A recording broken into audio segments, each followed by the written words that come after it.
Welcome to Southern Fried Baseball, brought to you by College Baseball Central, bringing you 90 feet closer to the greatest show on dirt.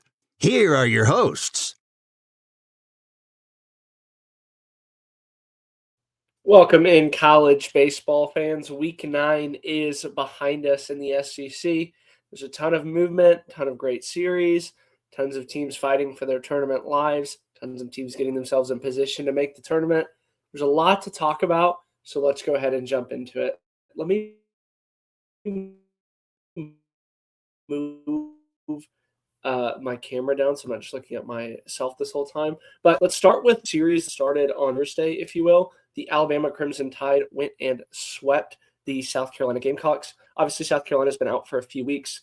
They officially went final, as they're not going to get to that 13th SEC win regardless of Hoover or not. So they're officially on the win and get in. But for Alabama, this is 6 straight SEC wins for them. They sit at 16-11, 19th in the country, an RPI in the top 10. I think that they have a really strong case to be a host team. They went out, they took care of business against South Carolina, a team that really was just kind of looking for, can give you a little bit of issues. Big story for this is the Alabama Crimson Tide played without Justin LeBron, who's in concussion protocol. Neal, too, left with an injury and didn't play on Sunday. So I think that this is a team to get healthy on that stretch. Obviously, they got some big lifts from guys like John Lim. Vaughn had a really, really big game. They closed with Ole Miss, who's been on just an absolute heater the past few weeks. It's 8-3, 9-6, 7-6. I think for Alabama, if you're looking at a tournament standpoint, they have a lot to like in terms of their team profile. They have 3 legitimate bona fide pitchers that they can turn to, and Miles Upchurch, Zane Adams, and Tyler Fay on Friday night. 3 guys that can really kind of provide them a little bit of length. The interesting thing for me is they've never really pitched where all 3 of those guys have been on. It seems like sometimes Tyler Fay's on, sometimes Zane Adams is on. Upchurch pitched, I think, phenomenal in that Sunday game. I know South Carolina kind of got into the bullpen. I think for me, especially with Ole Miss, is the bullpen's going to really have to take that step forward and be that next one, because, when they were in that little 3-week slide, that really was where I think a majority of their issues came from, was from that bullpen. Obviously, Alabama's going to get there from a win standpoint at 16-11. They're officially in the tournament. If they get to 17 or 18 SEC wins, I think you could argue that they could be a host. I have them as a host, kind of in a fringe way, where I think it's really a prove-it series for Ole Miss in terms of getting a host. And we'll talk about it more on Wednesday when Nick's here. But I think for me, it's just, Alabama needs that kind of last exclamation point, if you will, to kind of solidify them as a host. I think from an eye test standpoint, a lot of people are going to say, oh, well, this team was just really hot at the beginning. They had that 3-week lull, and then they played, some really bad teams. Like, they played the 15th and 14th SEC team. Like, yeah, I mean, any team in the country would get hot against those 2 teams. Obviously, they took care of business this weekend. That's really all that you can kind of say. And then for South Carolina, I do want to say this, because we haven't really talked a ton about South Carolina in really the past month. I do kind of feel like a little bit bad for the seniors that committed to this team, because I know they had a pretty big portal class. They had a lot of guys that they paid a lot of money premium to get in, and it just hasn't worked out. I mean, they've had some guys that have really kind of taken steps forward, some guys that have really kind of eaten innings, but at the end of the day, they've really just lost games. Monty Lee taking over as the interim, it's really curious to see where he kind of goes from here, because he survived the last coaching purge, if you will, with Paul Mainieri. I'm really curious what they kind of do with him here. I think from a coaching standpoint, we'll kind of have some coaching hotboard stuff here in a little bit, but I know for a fact it's not going to be Monty Lee that takes over. He has not done a good enough job, I think, in the interim role, but it was kind of an uphill battle that no one really thought he was ever going to get that kind of full-time role. But I think just for Alabama, before we move on to that next school, just taking care of this. John Lim, obviously, I think had a really phenomenal weekend. They're going to need guys to step up. If Neal and LeBron kind of are hampered, it's going to be guys like Jose Torres.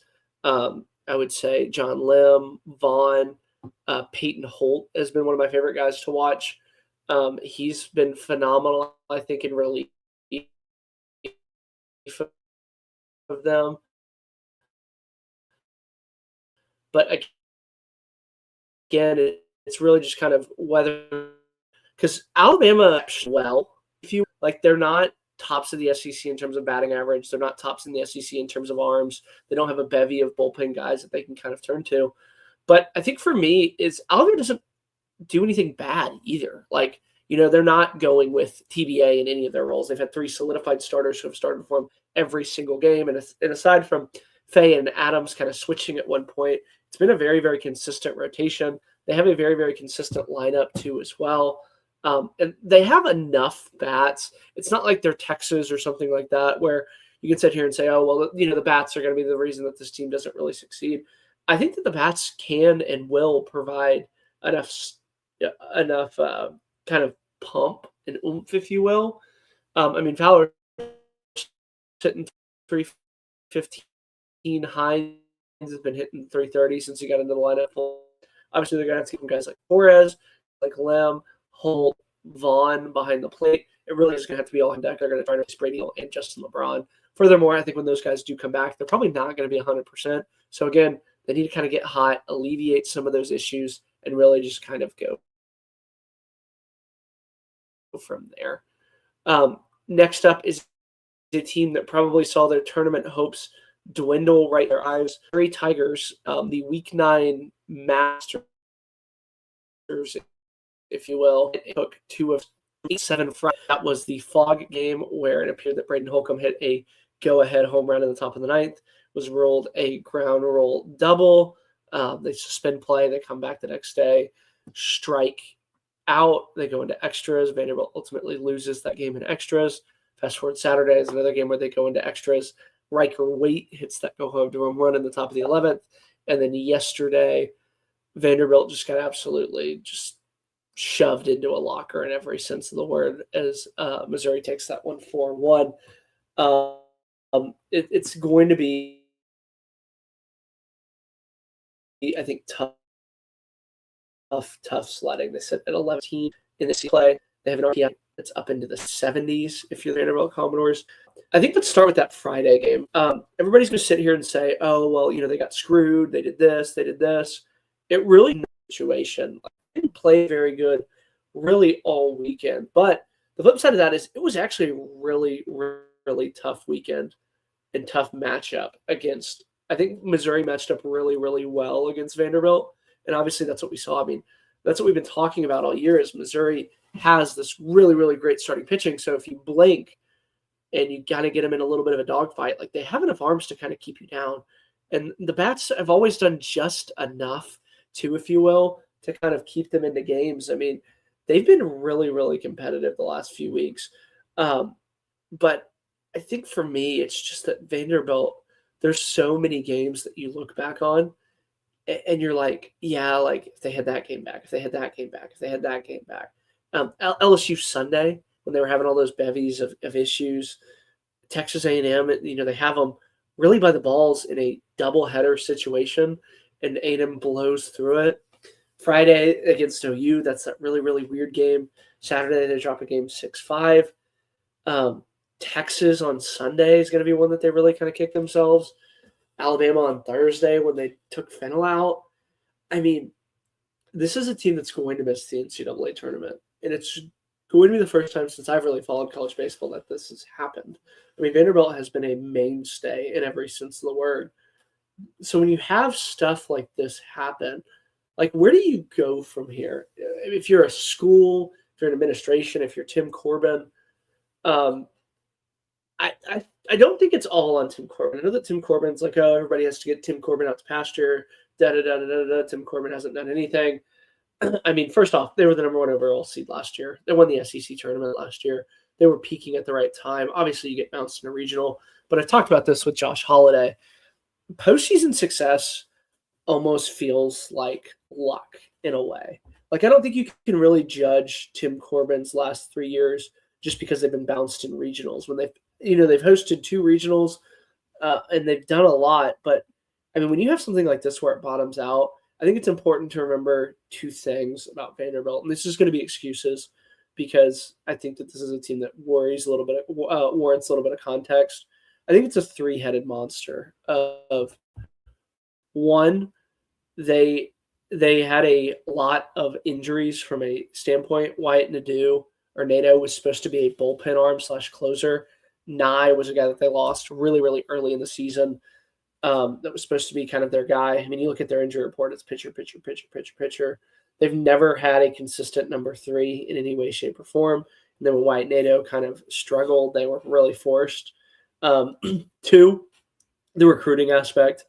Vanderbilt always recruits high school guys really well, but that's the thing about high school guys is, 1, they can leave now with NIL, and 2, it really is 50-50 if they can get them in. Like, I think that Vanderbilt has a really phenomenal lineup, but they feel like they're one bat away. And I think that when you're hampered by your ability in the transfer portal to not get anybody that you want, I think that really is what kind of came back to bite Vanderbilt right now this season, is that they have holes. They couldn't go and fix the holes in the portal. Like, they weren't going to have bullpens. They just knew it. And they go in anybody. Back a ton of bullpen was available. But that really kind of built you. It's just, where does Vanderbilt go from here? Because this felt like they're kind of paying the piper, if you will. They've had so many teams that over-attained, and you could argue that they're a little bit like the Florida Gators, where they had so many dominant teams that when they get into these teams that are just slightly above the cut line, that you're like, wow, well, when was the last time Vanderbilt was really good? It's like, well, they won the SEC tournament last year. They've played for the SEC tournament numerous times in the last 5 years.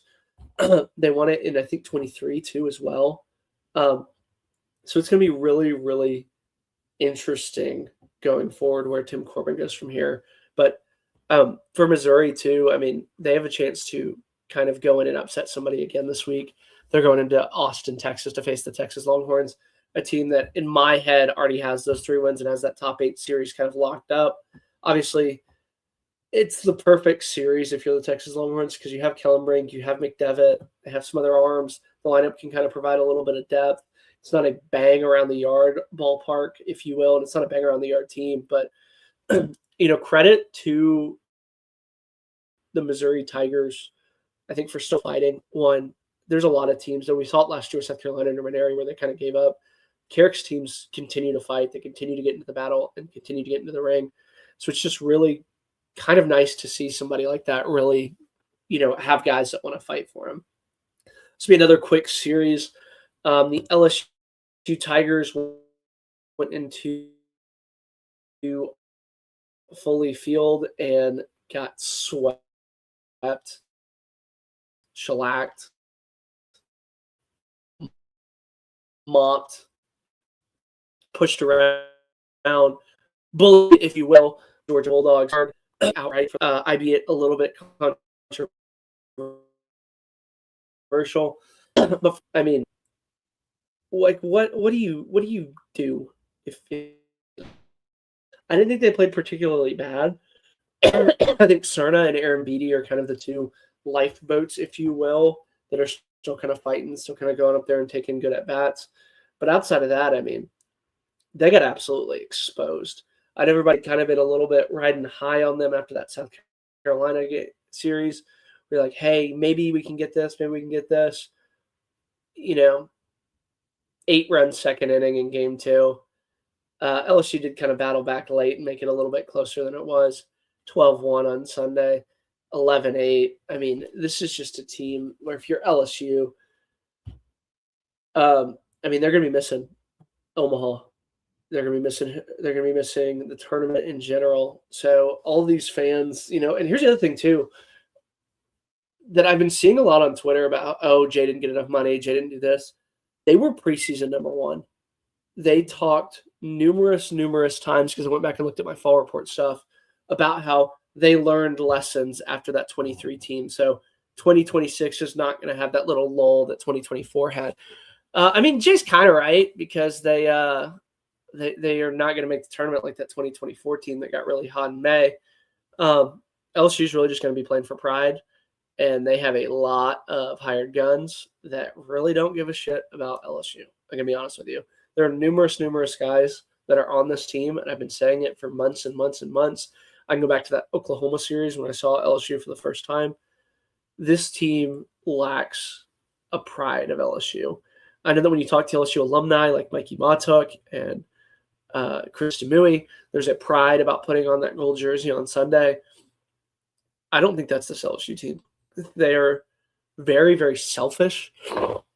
They're very, very all about themselves. And I think this is across the board. There's just not a lot of pride, I think, right now at LSU with this team. And the good news is that Jay Johnson's probably going to get a lot of help, and they're probably going to be looking to go to the portal. Looking ahead, again, I've not talked to Cerna. I have not talked to Aaron Beatty, so take these with a little bit of a grain of salt. But I would be very, very shocked if both those guys are still in LSU uniforms next year. I think Cerna's earned enough to get the starting job, and Aaron Beatty's a good enough defensive catcher and a guy that's going to get drafted at the next level that you have to feel like he's going to transfer out. I mean, he's going to have a long list of suitors. I think you need to get a new first baseman too as well. Milam is going to be going to the draft. I think he's going to get drafted extremely, extremely high. Record, I'm not really sure, is the answer at second base. I'm not really sure Pearson is the answer at third base. Then in the outfield, Stanfield's probably going to be moving on. Actually, I know he's moving on. He's out of eligibility. Curiel is going to get drafted extremely, extremely high. Jake Brown is going to get drafted extremely, extremely high. So they're going to be looking. I think Braun could kind of move into the outfield. Yaman, I think, is another guy. And then from a rotation standpoint, it's going to be Schmidt. But Evans is probably going to be moving on. And it's just been a disastrous season for LSU in every sense of the word. I think they need to.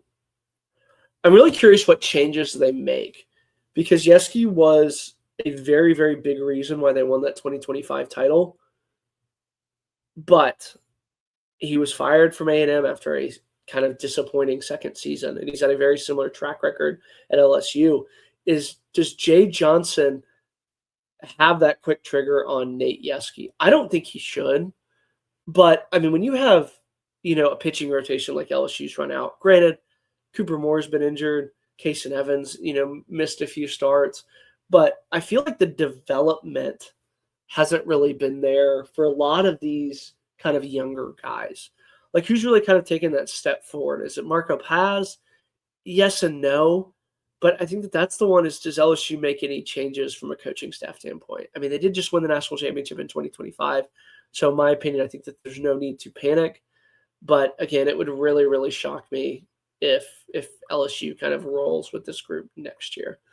Then for the Georgia Bulldogs, they're one of the hottest teams in the country after that Florida series. They have rattled all. They're 8-2 in their last 4 series. No, they're 10-2 in their last 4 series. It's a sweep of Missouri, sweep of LSU. They took 2 of 3 at Ole Miss. It's a team that's really kind of taking care of business. It's a team that's peaking at the right time. It's a team that can win these low-scoring pitching games. It's a team that can win these high-scoring affairs. I'm really curious what the committee does with Georgia because, again, they won the SEC outright. But with the way schedules are balanced this season, do you think that the committee will punish them for facing LSU, Missouri, South Carolina, Tennessee? Like, these are all kind of the bottom teams. They did not have to face Vandy, though, so maybe that's kind of the only silver lining. They did not have a tough out-of-conference schedule. We talked about it, Nick and I at the beginning of the year, where they're one of the few SEC teams that didn't play a tournament. And unlike Florida, who was another team that did play a tournament, played Oakland, Samford, Queens, Wright State. So these are not kind of the gauntlet, if you will. They did play Georgia Tech in a midweek twice. But again, sorry, it was just the one. Auburn played them twice. I got them confused there. But what does a committee do with the Georgia Bulldogs? Because, again, they are good enough to win the SEC. I'd argue that they're the best team in the SEC. they did against the worst teams. They didn't challenge themselves. So it wouldn't surprise me to see them as like a 3 or a 4, or even the second SEC team. As Texas is right there, kind of nipping at the heels. Auburn, I think, has done enough to kind of subsede Georgia should Auburn win the series this weekend on the road, or sorry, at home. Has Auburn done enough to jump Georgia? I think that's really the only questions that you're going to ask as a Georgia fan. We know we're going to be top 8. Just who do we get matched up with? And I'd argue it's kind of a weird year, in my opinion, where I think you want to almost be in that 5 to 8 range as opposed to the top 4. Because I have a feeling those 12, 13, 14, that 14, 15, 16 range are going to get some really, really tough twos. Like they're going to get possibly in Arkansas, in Oklahoma, some of these teams that are really tough where, one of these hosts is probably going to be Coastal Carolina. One of these hosts is probably going to be Oregon State. One of these hosts is probably going to be Southern Miss. So if you're kind of picking where you want to go, like it wouldn't be the biggest, I guess, letdown, if you will, if Georgia lands matched up with kind of a 7-10 and they're still at Foley and they get a Oregon State, Southern Miss. Some of these teams that I think have a resume, but not necessarily the pedigree of postseason success. Let's move on to probably the biggest surprise of the weekend for me. The Auburn Tigers continued their hot streak with a gentleman's sweep, if you will, of the Auburn Tigers. It's a really kind of weird series for me because it felt like Mississippi State was going to come out, take care of business. They dominated that Tomas start. They're like, yeah, like, is this kind of the end of Auburn? Is this where Auburn's going to go cold? Like, we'll finally figure out if Auburn's actually good. Maybe they were just really, really hot. And then they turn around, Chase Fralick hits the top of the 9th walk-off, and they run roll them Sunday 13-2. Let's start with Mississippi State. I think positives, the lineup kind of showed a little bit of punch in game 1. Friday, I think that they were really kind of battled back as they chipped away as it was a 4-0 lead. So they have shown that they have the lineup that they need at times to where, hey, they realistically could get back to Omaha. They could host. But the flip side of that is they really need to figure out their kind of Saturday stuff. It's got to be one of those things where, just looking back at their last few Sundays, it's without McPherson because it pushes everything. Once they realized Charlie Foster kind of wasn't the guy, back-to-back weekends, Texas comes in, blows them out. Auburn run rolls them. I think Mississippi State is going to be one of those teams, I think a lot like Texas A&M, Oklahoma, Florida, I think, where they have to be perfect in order to blow through a regional. Because if they find themselves in a loser's bracket after losing maybe a Saturday night game or a Friday night game as two, they do not have the pitching, nor do they have the lineup, I think, to kind of punch through a loser's bracket.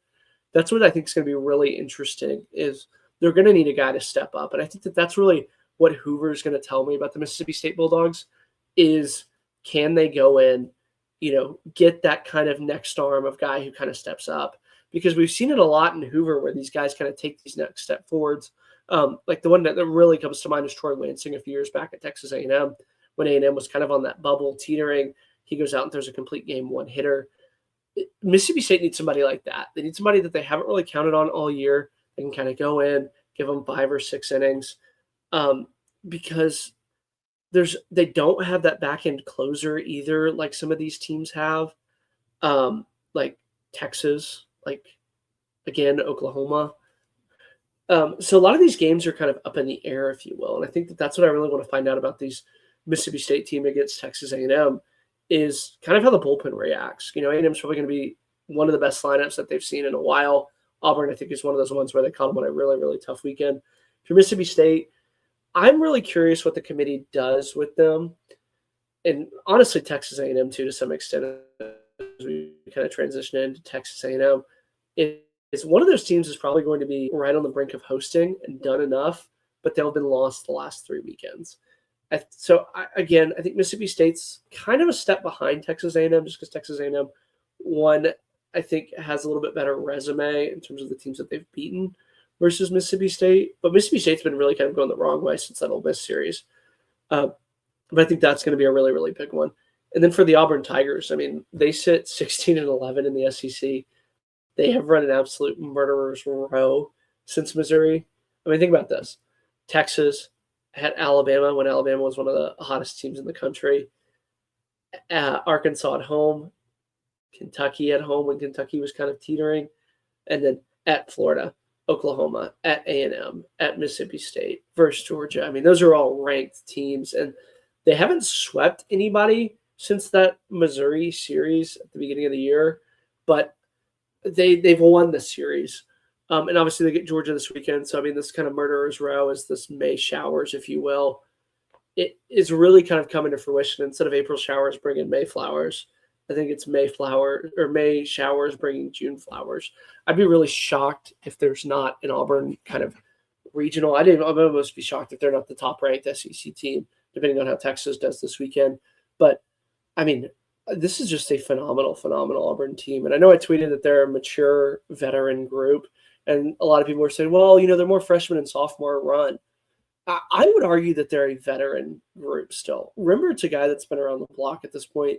Freilich, I think, is, for a guy that had to replace Ike Irish last year, who's probably one of the better Auburn catchers maybe in history, I would argue he's kind of been better. He's a more vocal leader. You can tell the guys kind of flock to him.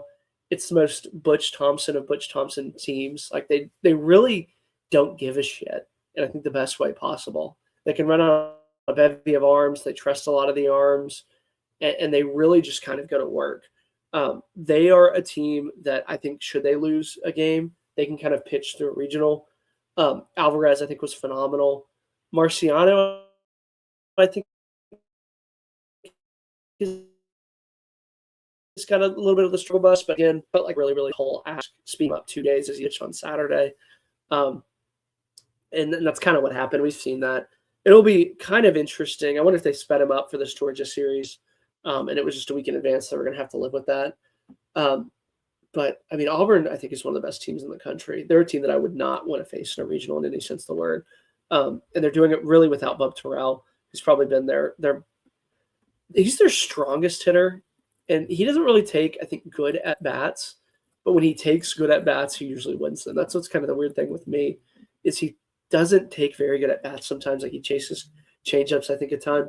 But when he's locked in, fouling pitches away, it seems like he always kind of wins those 50-50 ones. And he's so strong. Like that home run that he hit at Mississippi State that he just like flicked out on a fastball down, I think was just one of the most insane things I think I've probably ever seen. Again, it's going to be interesting with Georgia and Mississippi State, with Texas A&M, kind of where they go from here. But it's going to be an exciting, exciting time, I think, for Auburn. We are at the halfway point. So I want to give a shout out to our friends over at Home Field Apparel. Use code CBC for 15. We have a ton of baseball stuff, but let's go ahead and roll the ad. Before we get back to the action, we've got to tell you about the best gear in college sports. The place to go is Home Field Apparel. Check out the Diamond Classics collection. High-quality throwback jerseys for your favorite team. From the Arkansas Razorbacks to the Vanderbilt Commodores, Home Field has you covered. Home Field's the only apparel partner of College Baseball Central. Gear up for game day by visiting homefieldapparel.com. Thank you to our friends over at Home Field Apparel. They sent a bunch of the CBC guys a ton of gear. I've actually really enjoyed, I think I talked about it, the hockey collection, but the t-shirts, the hoodies are almost better, I think, as they wear. So really kind of a big shout out to Home Field. Go ahead and get out. We have all 16 SEC teams. So use code CBC 15 for jersey, hoodie, t-shirt, anything that you need. Let's move on to another series that I really kind of did have my eye on all weekend. The Tennessee Volunteers took 2 of 3 from the Texas Longhorns. I talked about it in kind of the preview show. I'm really worried about how arms are going to play pitching in Lindsey Nelson. The good news for Texas is that they're still going to super regional host. Omaha's a ballpark that plays really going to have to worry about facing, a team at Bang Box. I would say this. Tennessee got a lot of cheap homers this weekend, but the flip side of that is Texas, I think, got a ton of cheap ones too as well. It did kind of play for both teams. Let's start with Tennessee Volunteers. They sit at 13-14 in the SEC. They're officially in the tournament. I'm going to be honest with you. I thought they were a little bit teetering where the door was. We were starting to sweat about missing the tournament after dropping 2 of 3. They rattle off 3 straight SEC wins, including that Sunday salvage. And then I think they just kind of ran out of pitching on Sunday, which, we talked about a lot of SEC teams are kind of running out of pitching. But Friday, just what a scene. Tegan Coons comes out there. It was pretty funny that they came out for the pitch and everybody thought that they were taking him out. And Elander goes, no. He goes, I don't know why everybody's giving me an ovation. Like, I'm not taking you out. And then he goes and he gets that big, big strikeout. Tennessee's a team where when you're desperate, it's just tough to beat a desperate team. We saw it last weekend with Kentucky.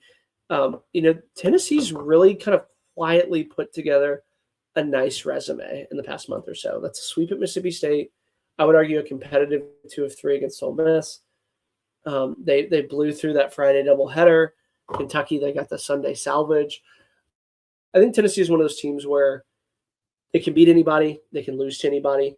But, when you have Blanco, Coons, and Mack, obviously Mack had some pitching issues.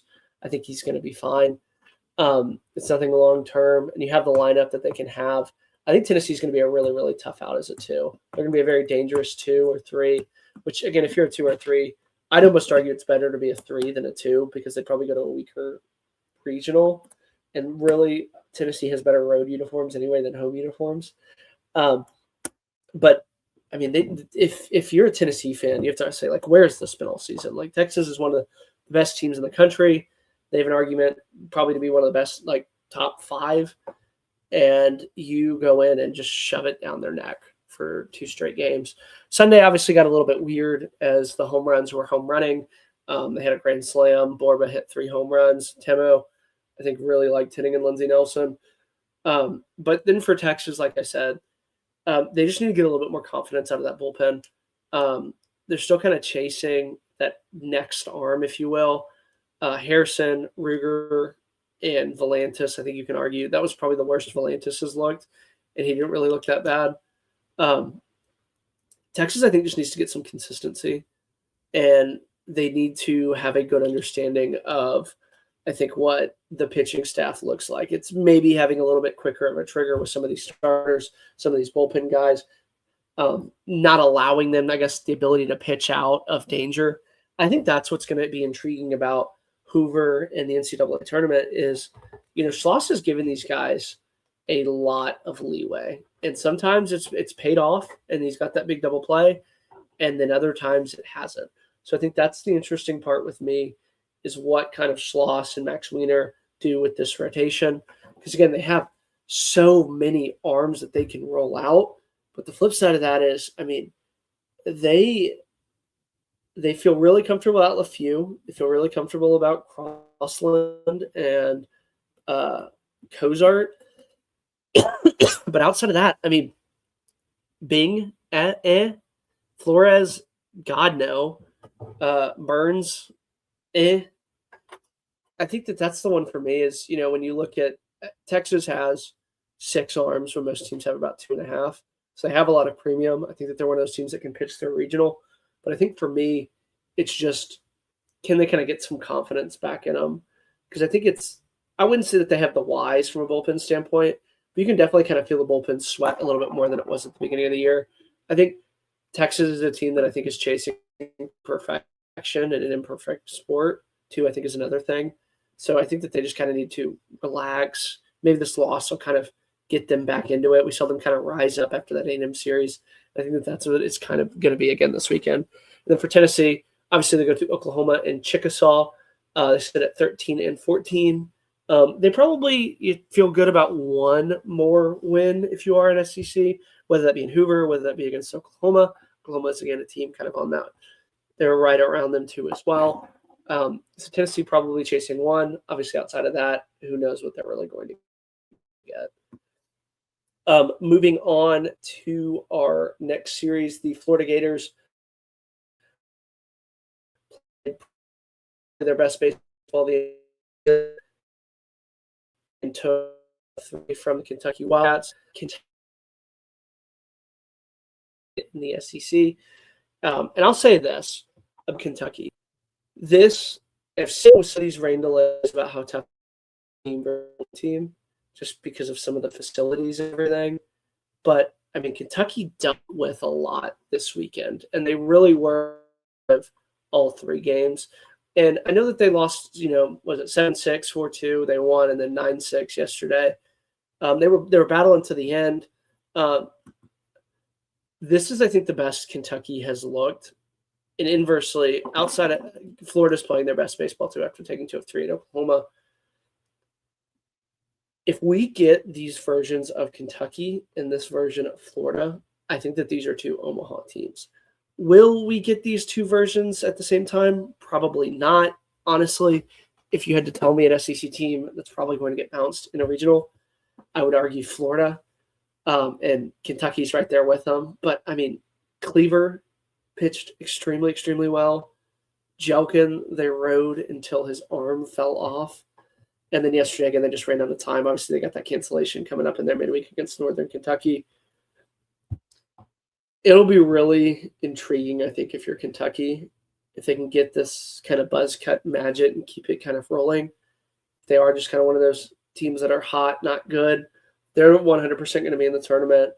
Maybe another win will help you feel a little bit better, but I think that they're just a team where it's like, they're really, really glad they took 2 of 3 against Tennessee. And then for Florida, I think for me, their whole season, I think, hinges on Liam Peterson. And it's not to say that Liam Peterson's bad. I actually think Liam Peterson's one of the best pitchers in the SEC when he's on. It's just we know what this bullpen is capable of, and that's probably about 9 outs in a weekend. Outside of that, you really are kind of holding your breath, counting every single out, trading runs for outs. But if Liam Peterson can give you length, like he gave you as a freshman, like he gave you last year, like he's shown you in flashes at times this year, the trajectory of this team, I think, increases tenfold. It's a staff that, again, like I just mentioned, I think McNeely is probably about the only one that you really trust. McDonald has been kind of another one, but I think he's more hot than good, if you will. I'm not sure you can really count on him to give you 4 scoreless and hit home runs. That's why I think Liam Peterson's probably going to be the most important arm, I think, if you're the Florida Gators. And then for the lineup, like I mentioned, Caden McDonald, he's just been Johnny on the spot. He's been running some of these opportunities that he's been given. Like I said, double check and just see what he did. I tweeted about it. Because, again, it's just like every week it seems like he does these kind of outrageous things. Yeah, 4 1/3, 6 Ks, no runs, no hits, 2 for 3 with 2 RBIs. He's just insane. And, he's getting to do it out of a DH role. I think that's the other kind of thing. They're starting to get a little bit more healthy. Cash Strayer's, I think, starting to look 100%. Cade Curlin's starting to look 100%. Yosti had 2 knocks on Sunday. So it's not like they're just relying on Sear and Lawson, and I'd even argue Sarwick, like they were in kind of those when they were in those struggle buses where it was just those 3 guys. Like, this was a team effort. They banged out 14 hits. Every single one of them had a hit on Sunday. It's a team effort. Again, if they can get this kind of outing, and again, they really didn't get a good outing from Russell Sandiford. I think he's another one where he can provide you length and depth, but if Peterson gives you a lot of length, you can go to McDonald kind of for 4 innings. I mean, there's very few teams in the country, I think, that have that luxury. Florida finishes with LSU this weekend.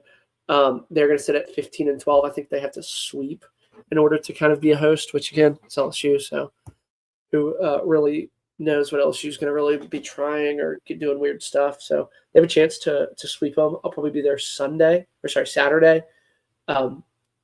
Just because Florida's the only SEC team I haven't seen. So it'll be really interesting to kind of see, what Florida looks like in person, because you can watch them on TV. I've watched every single Florida game on TV. Like I said, I've watched every SEC game on TV. But seeing them in person, seeing how they react, they chat, see how much they actually like each other, it kind of sucks that I had to wait until the 14th SEC week to kind of see them.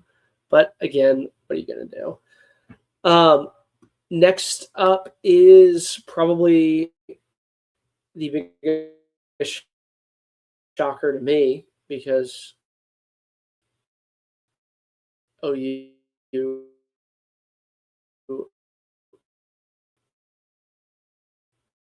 I thought was one of the better teams. OU goes Fayetteville and dropped 2 of 3. 2 are down after their Sunday. I really don't have because just when I think that they're good and everything's kind of rolling, like I talked about after that A&M series, after that LSU series, they go and kind of drop. They get swept at Texas. They lose 2-3 to Alabama, and I'm like, okay, maybe this team just isn't that good. They really have been on the struggle bus since that Missouri series. They're 3-6 in a really, really tough stretch. So they played at Auburn and at Arkansas. They get Tennessee at home. Actually, they get it at Chickasaw. I think you have to feel like the bullpen that we saw on Sunday and Saturday is not going to be the bullpen that we see kind of in the tournament. It's a really, really taxed bullpen with LJ's issues and Cam's kind of injuries. Cord Rager, I think, has been honestly a freshman, and I don't think that's an insult to him. But with no consistency out of their rotation and having guys like Leon, Cleveland, and Bodine at the back of the rotation, I think that Skip kind of tries to get a little bit too fine at times at the rotation. I think it's kind of like, for me, there's a reason that your bullpen guys are bullpen guys. Like, yes, they can be good. Yes, they can be stoppers for 6 innings, but there's not too many guys that you can pitch Friday and come back and pitch Sunday. There's not too many bullpen arms that you think can get you 3 innings. It feels really, really consistent. I think OU is another one of those ones where if they get it to plan and everything kind of goes right and the lineup kind of provides the oomph, it's weird because I like to think OU is one of the better bullpens in the SEC. And then you look at some of their Sunday games, 13-2, 15-10, 14-4, 7-6, 13-11. Like, is it really that good of a bullpen? Or is it just a very, very top-heavy bullpen? It's the starters kind of been their issues that really kind of shortens everything because they haven't got a lot of length out of those starters. I think for me, it's just consistency with Oklahoma. They have a chance with a Tennessee team that's not desperate, but wants to come in and kind of continue it to beat a high quality Tennessee team. But OU on paper should really kind of take this series. And I don't think that's any slouch against Tennessee, but OU just, I think, needs to get confident. They just look like a team that's grasping at straws, grasping for air, that's doing everything that they can to kind of survive. And then the flip side of that for Arkansas, where has this Arkansas team been the past, all year? 12-2, 12-8, 15. They bang out 10 runs. They had double-digit runs in 3 straight games. Kozel hit a grand slam. Mike Anu hit a homer. TJ Pompey hit a homer. They roared back on Saturday because they were down early. And it really wasn't even that close at the end. Arkansas, when they want to be, Florida, when Florida's on, they can beat anybody. When Arkansas is on, they are the single best team in the country. They are the most balanced team in the country in terms of a lineup and the arms that they can roll out. But they have to figure out their Sunday stuff. And I get the strategy of, everything in the kitchen sink, and then we'll figure it out on Sunday. But they got to have some kind of plan. And again, it's got to be guys stepping up. It's Gabe Gackle going a little bit of length, turning back into that Friday guy. It's Parker Coyle giving you a lot of length. Ethan McElvain, I think, is another guy that, he was a starter at Vanderbilt. But it's just giving you length, I think, is kind of the big one for me with this Arkansas Razorbacks team. Can they go in? Can they take care of business? Because I think with them, it's really just all mental, because at times they look like the best team in the country, and then they never finish on Sunday. They don't finish games. It feels like they leave a lot of meat on the bone, if you will.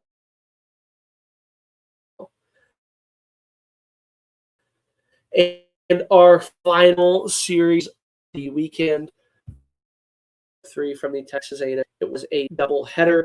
A&M lost both games by 1 run, 6-5 on Friday,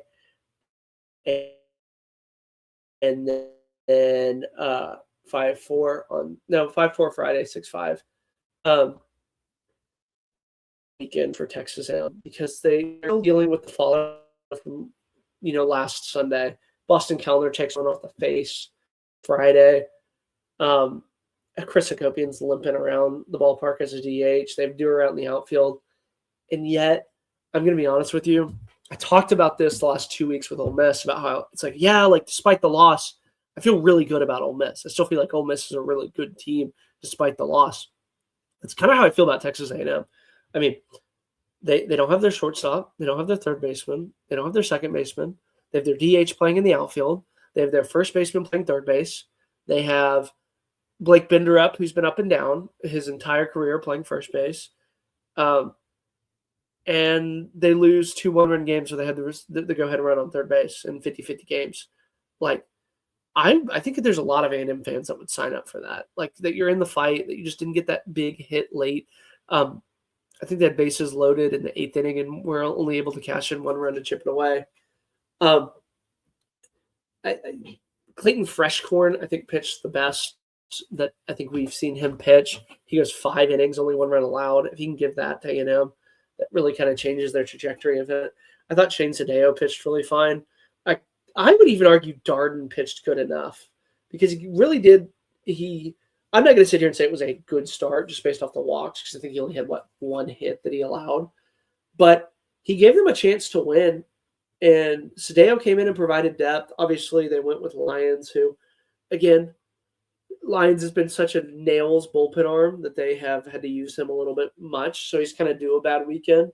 But, I mean, they can pitch through the entire weekend with 6 arms. Like, it's the 3 starters, Sadeo and Darden, Freshcorn and Lyons. And then if you have to piece something together with Vargas or Cunningham, and they can get you, 6 outs between them, like, that's, I think, a recipe for success with A&M. And I know that everybody's going to sit here and say that A&M's bullpen's terrible. It's really not as bad as people make it out to be. I think there's a lot of times where A&M punts because they know they don't have a lot of good pitching. But, I mean, when A&M has everything go right, Michael Early and Jason Kelly kind of have that feel for that bullpen, it really does kind of look good. And I will say this.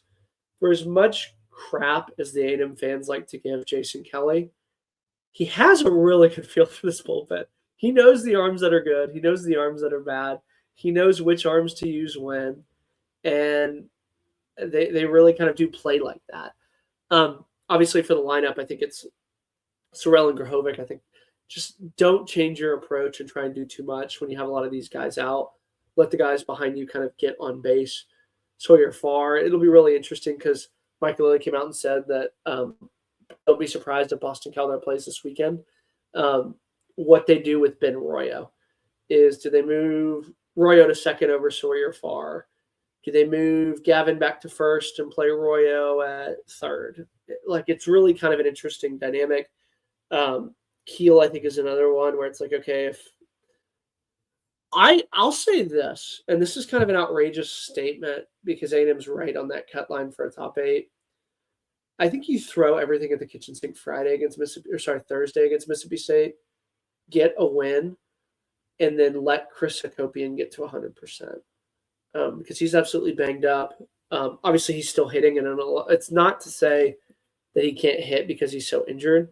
I think for me, it's just Dewar being just a DH. Because, one, I don't think he's as good of an outfielder as, a Keel or something like that, or even just some of the depth that you can put out there in outfield. And I think his at-bats have been, worse, too, as well. We've noticed that his kind of last 3-week slide, if you will, kind of coincides with when he got moved out of the DH role and had to play the field.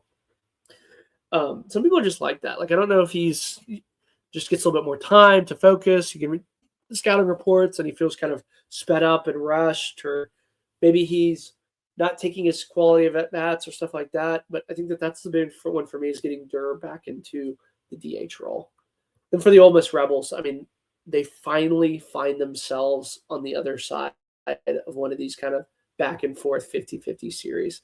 It wasn't the prettiest, if you will, with Ole Miss, as they had, 4 errors as Owen Pano, or sorry, not Owen Pano, Randall didn't really have the best kind of outing in terms of a field.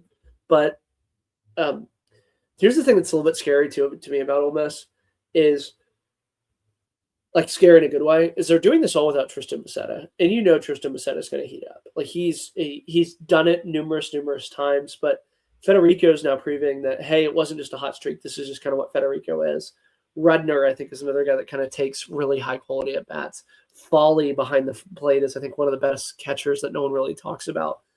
And they have 3 really, really good starters: Elliott, Townsend, and Rabe. I know A&M kind of tagged up Townsend, but A&M struck out 15 times on Friday, and then 17 on game 3. So, like, sandwiched in between the kind of bad Cade Townsend start, which, again, Cade Townsend's given you a ton of length every single other time.